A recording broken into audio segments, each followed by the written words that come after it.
Le président ghanéen John Dramani Mahama a lancé une tournée dans les pays du Sahel axée sur la médiation entre l'AES et la CEDEAO, appelant à corriger le manque de confiance et à resserrer les liens entre ces deux organisations régionales.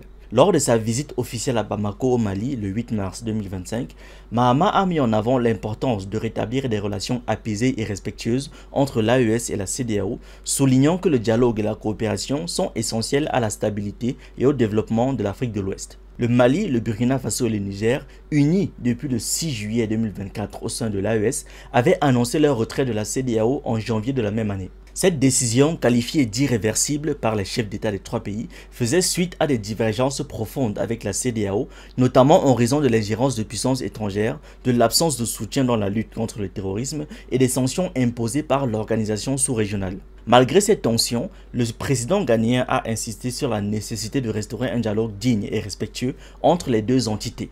Lors de sa rencontre avec le président malien Assimi Goïta, Mahama a souligné que nous devons œuvrer à instaurer des relations dignes de ce nom entre l'AES, qui est une réalité irrévocable, et la CEDEAO. Il a par la suite ajouté « Nous sommes frères et nous sommes appelés à vivre ensemble », rappelant ainsi l'importance des liens historiques et culturels entre les pays de la région. Le rôle clé du Ghana dans la médiation entre l'AES et la CEDEAO s'est accentué depuis le retour au pouvoir de Mahama en décembre 2024. En janvier 2025, le président ghanéen a nommé un envoyé spécial chargé des relations avec l'AES et a entamé une série de rencontres diplomatiques avec les dirigeants de la CEDEAO. Le 26 février 2025, il a rencontré Omar Alieu Touraï, président de la commission de la CEDEAO, pour discuter des moyens de rapprocher les deux blocs régionaux. Mahama a également exprimé son espoir que les pays membres de l'AES réintègrent la CEDEAO. Lors d'une visite en Côte d'Ivoire le 5 mars 2025, le président ghanéen, aux côtés de son homologue ivoirien Alassane Ouattara, a souligné qu'il est toujours possible de ramener nos pays frères à la maison, en faisant référence à un éventuel recours des membres de l'AES au sein de la CEDEAO.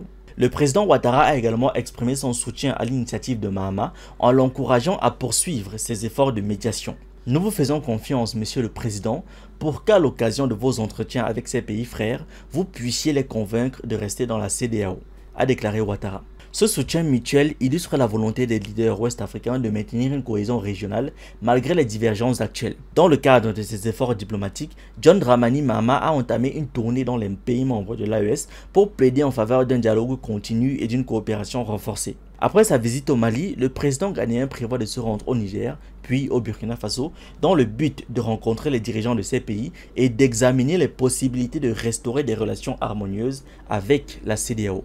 L'objectif de cette tournée est de promouvoir un dialogue ouvert, constructif et respectueux entre les deux blocs sous-régionaux en vue de créer des conditions propices à la stabilité et à la coopération régionale.